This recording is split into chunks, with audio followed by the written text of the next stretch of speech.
ఇటలీలో Georgia Meloni rightist. లెఫ్టిస్టులను దాటుకొని తను అధికారంలోకి వచ్చింది. ఇప్పుడు ఎక్స్‌ట్రీమ్ రైటిస్టులు అక్కడ అధికారం కోరుకుంటున్నారు.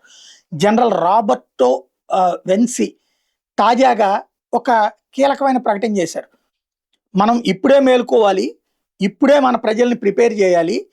ఉదయం లెగవగానే ఈ అదా వినిపిస్తున్నారు. అది అంగీకరించకూడదు. అట్లాగే ఇటాలియన్ స్కూల్స్‌లో రంజాన్ రోజున పాఠశాలలకి, విద్యా సంస్థలకి సెలవులు ఇస్తున్నారు. మెజారిటీ ఇస్లామేతరులైనప్పుడు అట్లెట్లా ఇస్తారు. అలాగే స్కూళ్ళల్లో మసీదులు కట్టి వాళ్ళకి ఇది నేర్పుతున్నారు. అవి నిర్వహించడానికి వీల్లేదు. ఇటాలియన్స్ అనేటటువంటి వాళ్ళు ఇటలీ సంస్కృతినే చూసుకోవాలి. నేను ఇటలీ సంస్కృతి పరిరక్షణ కోసం ఓట్లు అడుగుతానని ప్రకటిస్తున్నారు. అంటే హిందుత్వాలో ఎక్స్‌ట్రీమ్ హిందుత్వ ఎట్లాగో ఇప్పుడు ఆ రూట్‌లో ముందుకెళ్తున్నారు.